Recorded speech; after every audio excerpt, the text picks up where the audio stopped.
Та дэлхийн хамгийн алдартай хөл бөмбөгийн клубүүдийн нэг болох FC Барселоныг төлөөлж, залуучуудын хөгжлийн хөтөлбөрийг Монгол улсад нэвтрүүлж байна. Энэ санаачилгын хэрэгжилт нь ямар шатандаа явж байна?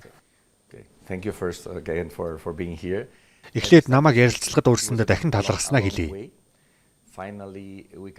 Хэрэгжилтийн явцын тухайд гэвэл маш их ажил өрнөсний эцэст одоо л гэрээг үзэглээд байна. Ингэснээр Барса Академи Монголд нэвтрэх нь бодит ажил хэрэг болсон гэсэн үг. Юун түрүүнд үүнийг биелэлээ олоход тусалсан хувийн хвшлийн хөрөнгө оруулалт болон засгийн газрын дэмжлэгийг талархах нь зүйтэй. Бид бүх шаардлагатай байгууламжийг барьж дуусгахаар ажиллаж байгаа. Одоо бараг л дууссан.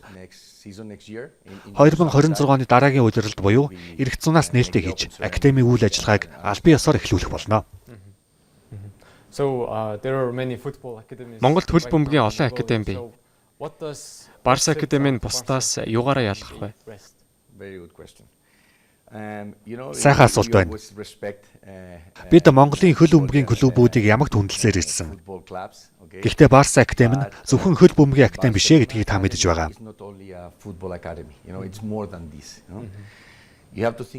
Барса Академи нь 1979 онд Ла Масия нэрээр байгуулагдсан дэлхийн анхны хүүхдэд зориулсан хөл бөмбөгийн академи юм.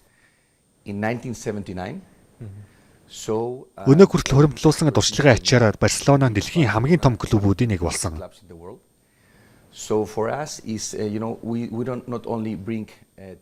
Бид Монголын залуу үед зөвхөн хөл бөмбөгийн техник ур чадвараас гадна хамтын ажиллагааны үнц нь, эрүүл амбиц, багийн ажиллагаа, өрсөлдөөн зэрэг олон чиглэлийн ур чадварыг олох болно.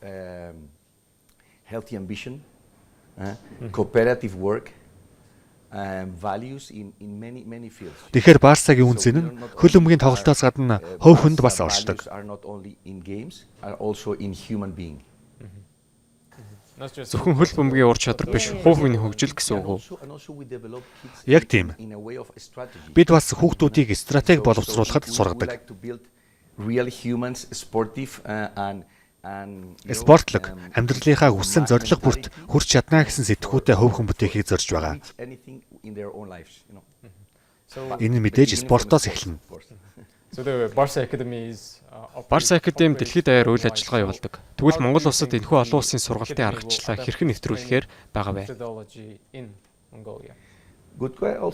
Монгол улсын хувьд олон жилийн турш олон улсын томоохон тамирчидтай байсаар ирсэн. Ялангуяа тулааны спортын тамирчдаараа алдартай. Хүчтэй сайн тамирчидтай байсаар ирсэн. Тэгвэл энэхүү туршлага дээрээ нэмээд хамгийн том спортод тооцогддог хөл бөмбөг төвлөрөх юм бол тун сайн үр дүн гарна гэж бодож байгаа. Энэ хүрээнд мэдээж эндхийн уур амьсгалд эхлээд дасан зохицох шаардлагатай. Та бүхэн ч мөн адил дасан зохицож зарим нэг зүйлийг хийх шаардлага үүсэх болно. Монголчуудын энэ их бэрс чадал болон хүчтэй сэтгэл зүйн манай стратегийг уялдуулаад явах юм бол цаашдын ирээдүйд тун сайхан ослол гарч ирэх болно гэдэгт итгэлтэй байна. Том зургаар нь харуул Барса Академи Монголын хүүхэд залуучууд болон гэр бүлүүдэд спортын соёл, эрүүл мэндийн амьдралын хэв маягийг дэлгэрүүлэхэд ямар үүрэг гүйцэтгэнэ гэж харж байгаа вэ? Хамгийн энгийн жишээг Олимпийн наадмаас харж болно. Олимпиад соёл уламжлал болоод шашин шүтлэг хамаардаггүй шүү дээ. Гэсэн ч хүн төрөлхтнийг нэгтгэж чаддаг. Тэгэхээр академийн үйл ажиллагааг инхүү таниулан сурталчилж байгаа нь эргээд спортод тэр дундаа залуу үеийнхэнд чиглэж байгаагаараа ихээхэн ач холбогдолтой. Учир нь Монголд ялангуяа залуу үеийг үнэхээр гэгээлэг ирээдүй хүлээж байна. Тэгэхээр ялгаатай соёлоодыг хооронд нь холбож өгснөөр тун сонирхолтой ослол үүсгэнэ гэж бодож байгаа. Мэдээж өөр өөрсдийн соёлын онцлогуудаа хадгалаад явах нь үнэс суурь нь болох нь амжиггүй. Та Монголоос Испаний хаан тусад суугаа өргөмжид консул. Үүгээрээ бахархдаг шүү. Тэгэхээр та Барса Академиг Монголд үүсгэн байгуулах санаачилгааг гаргасан хүмүүсийн нэг. Тулгарсан хамгийн том бэрхшээл юу байсан бэ? Яагаад Барса Академиг Монгол таниулахаар сонгосон бэ? Юун түрүүнд би өөрөө Барселоны хүн. Хүүхд ахуй наснаас л Барсагийн дэмжигч байсаар ирсэн. Тэгэхээр академиг үүсгэн байгуулах ажлын явц нэлээд сорилттой байсан. Учир нь Монгол улс маш өргөн удам үзэсгэлэнтэй сонирхол татам орн шүү дээ. Гэхдээ Европт төдийлөн танигдаагүй байсан. Тэгэхээр Монголыг таниулан сурталчлах нь ажлын маань нэгэн хэсэг байсан юм. Хөрөнгө оруулалт, соёл гээд маш олон салбарт мэдээж хамгийн том нь спортын салбарт байсан. Дэлхийн номер 1 спорт болох хөлбөмбөгийн талаар ярьж байна шүү дээ. Би Барселонд байхдаа ерөнхийлөгчтэй сайн харилцаа холбоотой байсан. Энэ завшааныг ашиглаад ерөнхийлөгч Лапортаг энд хүрэлцэн ирж Монгол улстай танилцсанд нь талархмаар байна. Тэрээр энд ирсэндээ маш их баяртай байсан. Түүнд Монгол улс үнэхээр их таалагдсан. Тэрээр энэ академид дэмжлэг үзүүлж буй хүмүүсийн нэг. Тэгвэл та магадгүй чадварлаг Монголын тамирчид ирээдүйд Испани лиг дүрслэх ямар нэг боломж байгаа гэж хардаг уу? Хамтын ажиллагааны үнэхээр сайхан оршил болж байгаад их сэтгэл хангалуун байгаа. Монголын талаас ч үнэхээр сайн ажилласан. Түрүүнд дурдсанчлан энэхүү академийн тусламжтайгаар хүүхдүүдийг олон улсын хэмжээнд бэлтгэж бидний нэрэлтгээр Барселона Клиниксийн бэлтгэл хамруулна.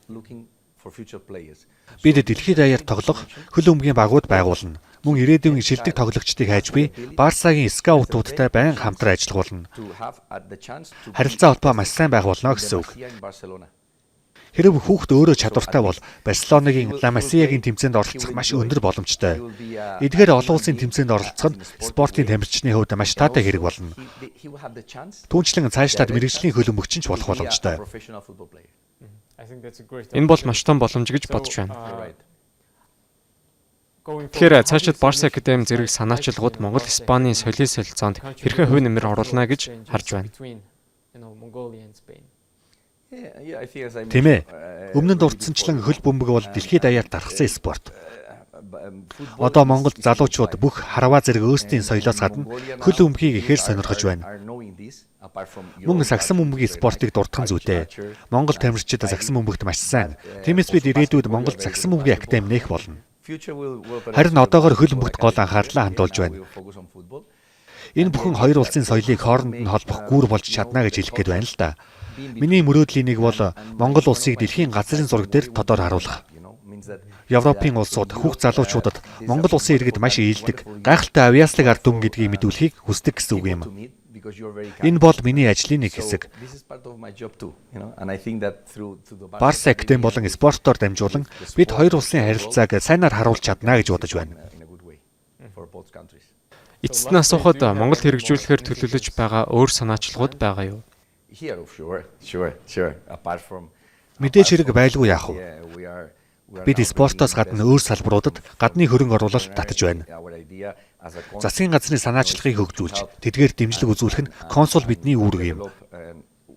Тэдний хүсэлтийг авч үзэх нь миний ажлын нэг хэсэг.